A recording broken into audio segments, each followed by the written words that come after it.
Matapos siraan si Duterte, Pacquiao umiyak sa mga botante, taong bayan di naniwala, Pacman di Nedma. Ayan, syempre itong balitang ating matutunghayan ngayon ay nagmula kay Showbiz Fanatics at ito po ang inyong lingkod na si BT na magbibigay ng reaksyon at komento dito sa video na ating matutunghayan ngayon. At huwag na natin pagtagalin at sabay-sabay na natin panoorin ang laman ng video na hatid sa atin ni Showbiz Fanatics at bibigyan natin ng reaksyon ang balitang ito. Pasok! Hindi na nadadala sa payak-iyak ang mga tao dahil kilala na nila kung sino ang tunay na trapo. Nag-viral sa social media ang tila pag-iyak publicly ng People's Champ at former Senator na si Manny Pacquiao sa isang press conference. Kung saan sinabi nito na awang-awa siya sa mga Pilipino kaya tatakbo muli siya bilang senador para matulungan ang mahihirap nating kababayan. Kaya pala. So umiiyak siya dahil nakikita niya, nararamdaman niya na naaawa siya sa taong bayan sa mga nangyayaring kahirapan ngayon sa mga tao. Kung nararamdaman mo naman pala yung paghihirap ng mga tao, bakit sumama ka dyan sa... Diba? Bakit? Sko, alam mo naman siguro kung saan nagmula lalo ang kahirapan ng mga tao ngayon. Diba? Hindi ka naman siguro tanga, hindi ka rin naman siguro bingi, hindi ka naman lalo sigurong bulag. Nakikita mo naman siguro ang nangyayaring mga issue at problema ngayon. No?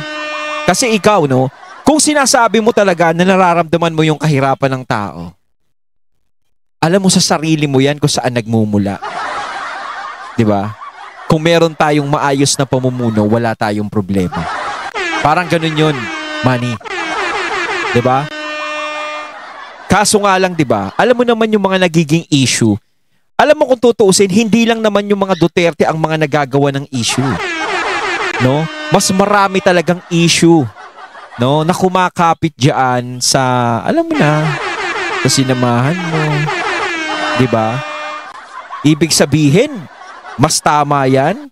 Kapag sumama ka diyan, parang mas nararamdaman mo na magiging maunlad yung bansa natin, mareresolba lahat ng problema ng Pilipinas, matutulungan mo yung mga taong bayan.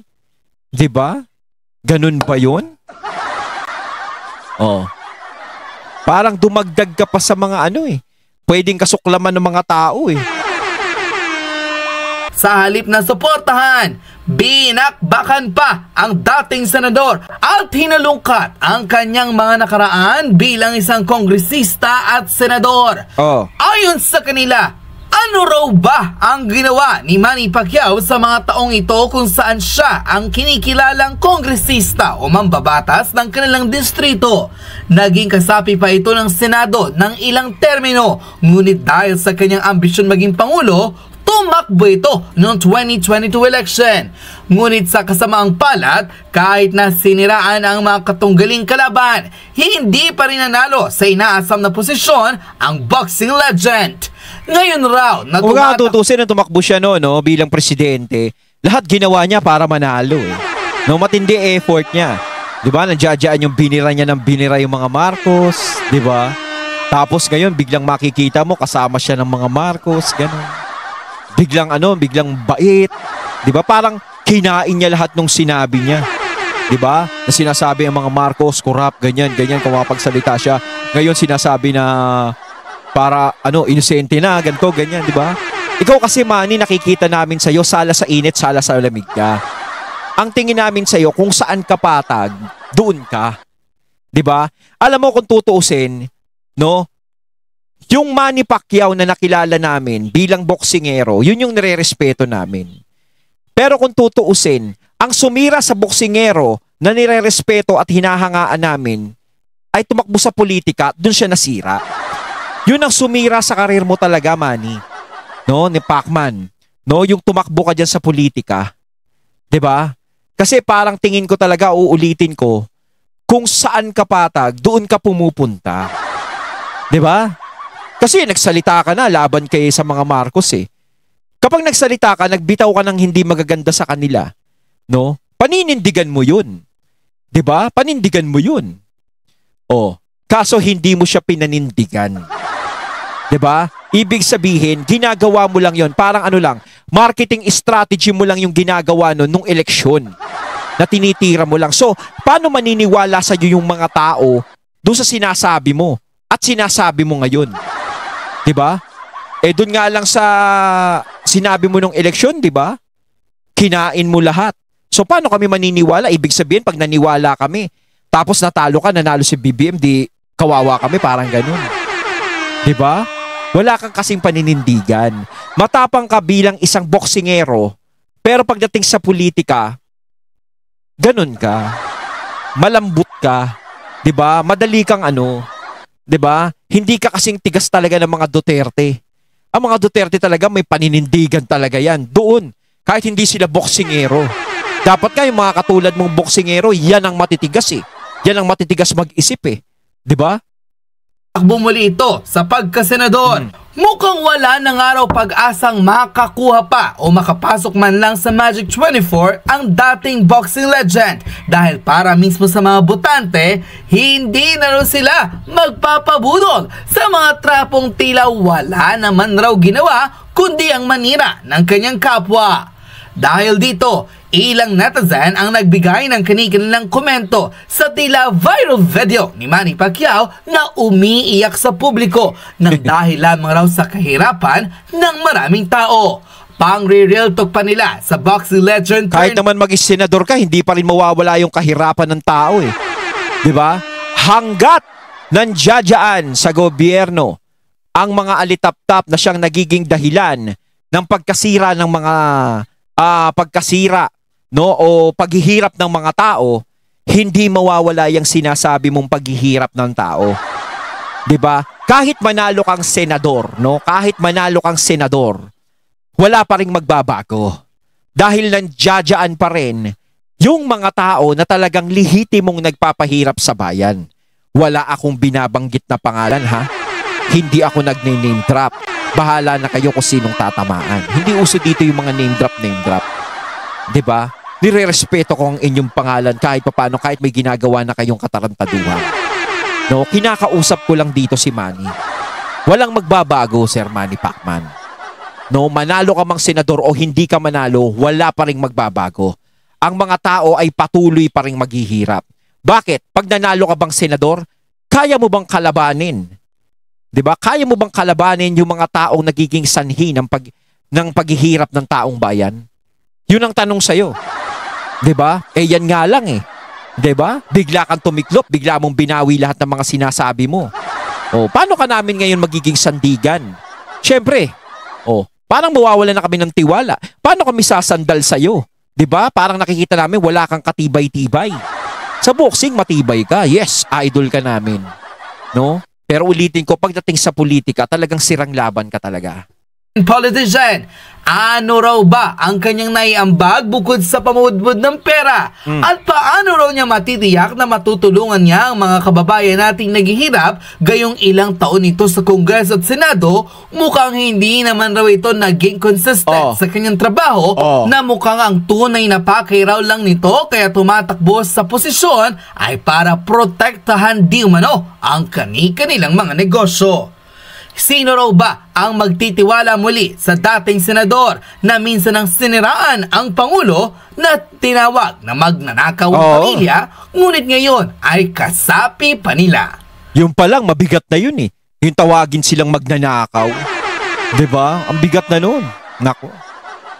Panoorin ang samut-saring reaksyon ng maraming Pilipino sa tila pag-iyak ni Senator Manny Pacquiao sa isang press conference kung saan tahasang sinabi na hindi raw sila madadala sa paiyak-iyak ng mga politiko lalo't kilala na nila. Para ginagaya mo yung style ni Kiko eh, no? Ni Pangilinan, paiyak-iyak. Sana all. Sino ang mga tunay na trapo? Panoorin ang video. Pag ito yung may nakikita akong mahirap, kaya ganun ako ka-passionate sa ipaglaban ng mga mahirap. Dahil dito sa mundo, hindi pera.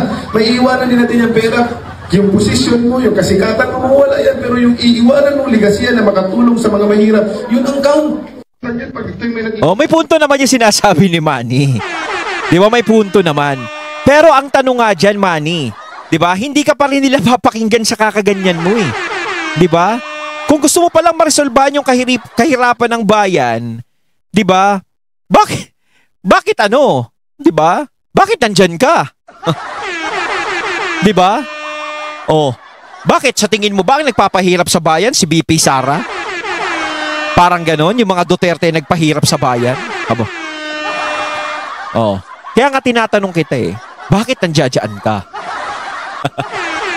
Di ba? Kasi may issue din naman yung mga sinasamahan mo eh. Oh, ano yung sinasabi mo? Di sana nag-independent ka na lang. Di ba? Kung naguguluhan ka sa Duterte tsaka sa mga Marcos. Di ba? O pareho kayong may issue. Hindi na lang ako sasama sa inyo, mag-i-independent na lang ako. Kasi gusto ko talagang tulungan yung taong bayan. Ayokong ma-involve sa kaguluhan yung dalawa. O dapat gano'n na lang. Siguro mas maiintindihan ka pa ng mga tao. Pero yung sumama ka sa ganyan, di ba? Sumama ka sa kanila, makikitang butas sa'yo kahit humagulgul ka dyan.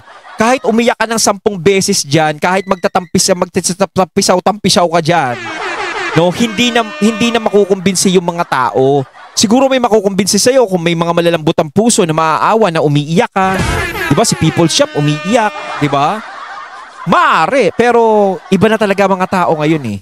Diba? Hindi na katulad ng dati na madali ng maluloko. Kasi nadala na talaga yung mga tao eh. Diba? Sa mga pambubudol ng kung sino-sino.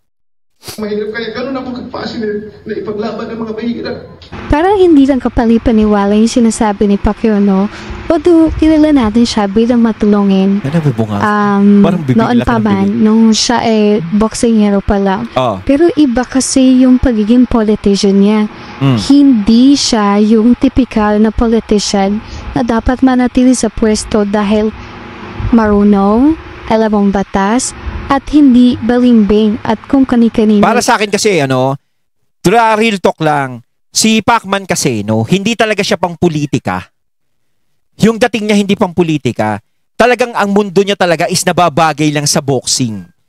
O kung mag-retire ka man sa boxing, di magnegosyo ka. Kasi sa politika talaga, hindi eh. Hindi ka fit kahit nag-aral ka pa, pinag-aralan mo yung posisyon mo, hindi ka talaga fit. Tama naman yung sinasabi nung di ba? Hindi ka talaga katulad ng iba na talagang pag tinignan mo na ito bagay na bagay talagang maging senador to. Kasi yung parang sa'yo, wala lang, di ba? At saka nakita na kasi ng mga taong bayan kung ano talaga yung galawan mo eh. Di ba? Na nakikita na nila. Lalong-lalo na is ginawa mo pa yung ganyan. Lang sumasaping politiko, nakilala siya bilang isang boksingero. Dapat yun na lang yung naging career niya, hindi na siya tamakbong politiko. Yun yung sinasabi ko. Just imagine, umiiyak siya dahil naawa siya sa mga kababayan natin na mahihirap, ganito, ganyan. Pero ilang term ka naging congressman, naging governor ka pa, naging senador ka pa, tumakbo ka pang presidente.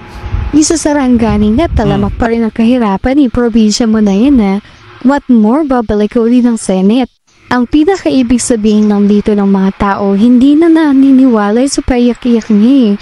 Yes, oo, mahirap ka, galing ka sa napakababang pumuhay, ngayon mayaman ka na dahil sa sumikap mo.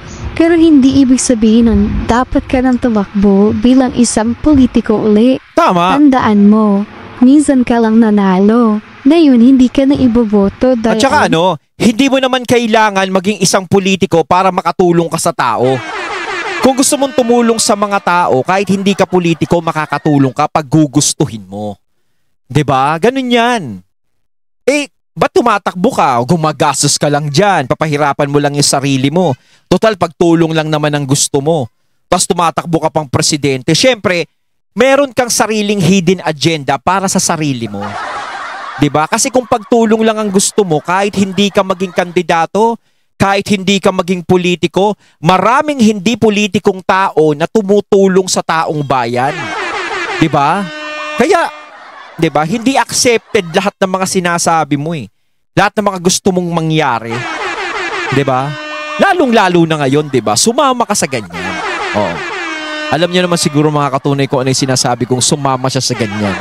Ng tao na sa tagal-tagal mo sa posisyon, Ni wala pa ata sa kalahating term mo, kalahating taon mo ng kulan.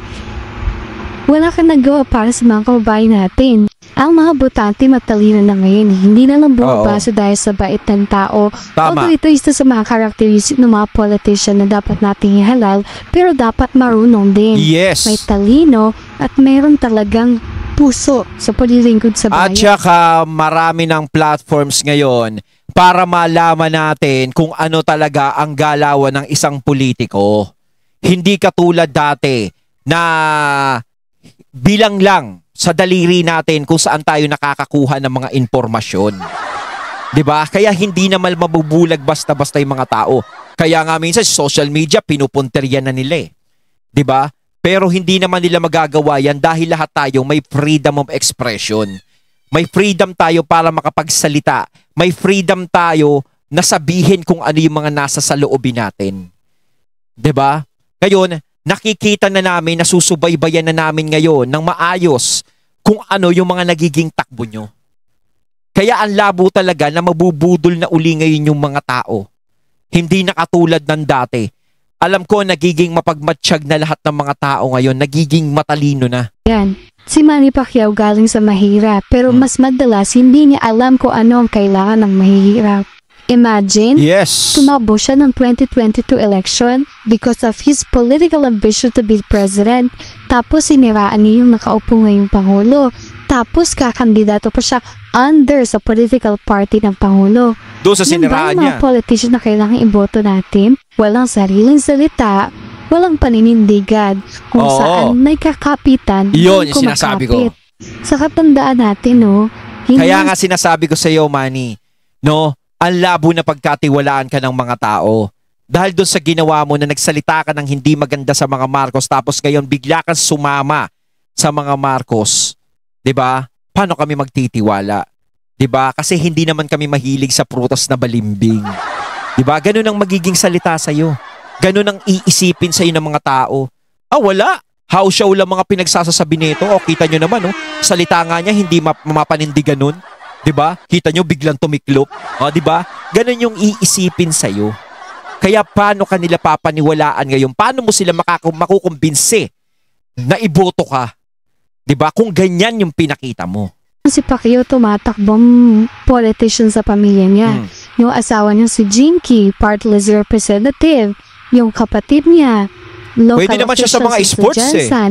Yung anak niyang si Michael, yung nagra-rap, Oh. tatakbo yung konsehal ng Jensen. Diba? Yan, dynasty yan ah. Hindi naman sa pag-ano, kaya lang, wala pang 30 anyos. Talaga ba? Alam mo, Pacquiao, pwede kang tumulong. Pwede kayong tumulong Yes. kayo ng pamilya mo nang hindi ka nagiging politiko. Yun yung sinasabi ko. Pwede Oh. yun. Pero bakit dito matakbo? Para Yes. saan? Yes. Diba? Kung talagang totoong pagtulong sa kapwa ang gagawin mo, magagawa mo to kahit wala ka sa posisyon. Bilyonaryo ka. Yes, Marami kang tama. pera. Oh. Hindi hadlang sa iyo ang pamumudbud ng pera. Yes. Pero bakit mo ninanais maging politiko? Tama, It's may either punto. Oh. Yung pwede yung makuha sa kaba ng bayan. Hindi man kita sinasabing magnanakaw ka. Pero kung once kasi na isang tao na posisyon sa gobyerno o nanalo na siya sa isang public post, not immune, malaki na yung chance na pwede siyang matukso sa mga ganong bagay. Yes. And also, baka protection din sa mga negosyo. Oo, Siyempre, kapag nasa maaari. posisyon ka, lalo't manalo kang senador o lahat kayong pamilya mo manalo kayo sa mga tinatakbuhan yung posisyon. Kumbaga, patag na sila, no? Kaya naman karamihan talaga gustong tumakbo dahil dyan eh. Para maging patag sila. Di ba? Lahat yan may protection, di ba? Ang ibig sabihin lang nun, tuloy-tuloy ang negosyo mo, illegal man o hindi. Hindi kita sinasabihin nagtatrabaho o nagnegosyo ka ng illegal ha, pero hindi yan malabong mangyari. Lalo kapag kayo ay nanalo na sa mga posisyong tinatakbuhan nyo. Ang pinaka-pinupunto ko lang dito, Manny Pacquiao, wala na. Sira ka na sa tao, yun lang. niritsada mo si dating Wala na Pangulong talaga. Duterte, na kapwa mo taga Mindanao din. Oo. I'm sorry, but the Filipino people know already the true color of a politician, and the second thing is, alam na nila kung sino ang iboboto nila. Yes. Hindi na sila napapadala sa iyak-iyak na yan. Saka Yes. diba, nag-claim kang Christian, bakit ka so Ba't ka kumalyado sa magdanakaw? Dati lang mo siraan mo si Bongbong. Tsaka di ba? Alam niya naman marami ding issue yun. Di ba? Hindi lang naman yung sinabi ko nga kanina, hindi lang naman ng mga Duterte ang nagagawa ng issue. Alam mo naman, ewan ko ba sa'yo, Manny? Kung ano nangyayari sa pag-iisip mo. Mayamang ka namang tao. Di ba? Ba't di ka bumili ng utak? Marcos ganun-ganun na lang Sila sabing pampilong piso yung mga ninakaw ng pamilya niya. Ngayon diba? sasabihin mo, nag-i-improve ang Pilipinas dahil sa kanya. Kundi ka madamang din ba rin, Bing? Wala nang boboto sa'yo, Bigla niyang pinupuri ng todo-todo no? Pacquiao. Tapos na ang political career mo. Ayun, natating nato kaya ng video na nagmula sa Showbiz Fanatics. Ayan na yung binigyan natin ng reaksyon. At saka yung kanina yung nagsasalita, medyo hindi natin nakita yung pangalan. O credits na lang din doon, syempre. Kayo mga katunay, anong masasabi nyo dito? Comment lang po kayo sa comment box. So once again, I'm BT and I'm out. Peace.